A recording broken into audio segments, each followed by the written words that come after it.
the two certificates. The first certificate is the lender certificate that I had received when I had requested documentation. The actual owner listed on the certificate of occupancy is Boulevard Builders. I've done some checking with the Secretary of State's office in Missouri and Jeff City. I was told in telephone conversations and through online searches, Boulevard Builders does not exist. They are not registered with the state of Missouri whatsoever. The date on the certificate of occupancy of 5/11/10, we have the building supposedly signed off on the certificate when clearly showing from other documentation that I obtained from Loan Jack, that's not Mr. Nosser's signature. The mayor did not sign this document.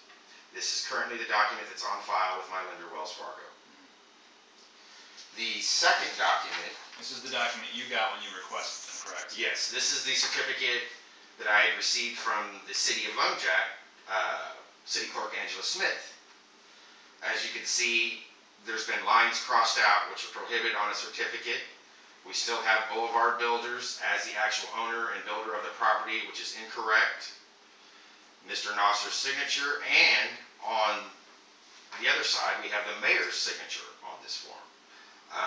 As you can plainly see, the certificate held by my lender and the certificate that's being held by the city of Lone Jack are two different documents. We also have the final inspection that was conducted on the property. Just so happens they conducted a final inspection 2 days after the certificate was issued. Okay, in order to issue a certificate, the final inspection has to be made on the property.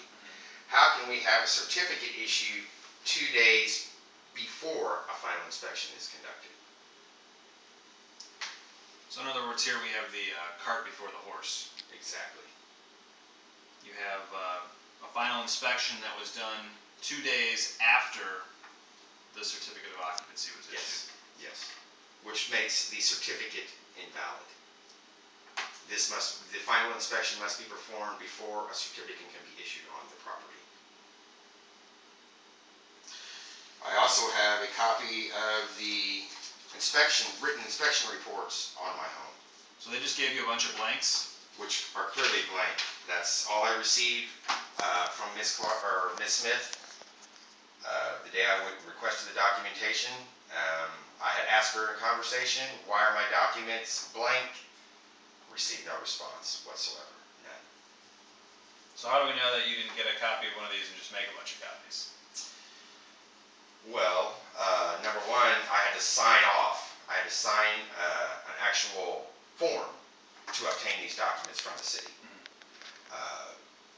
All documents that I had received from the city have been kept in personal files. I had requested documentation from my lender as far as written inspection reports, in which I was told they're not required to hold the written inspection reports. You were told by who? My lender. Okay. The lender's not required to hold? They're not required. The only thing the lender is required to hold is the building permit and the certificate on file. Okay. I also have the business license. In Lone Jack, there's a city ordinance that any construction that's being done within the city limits, a building license,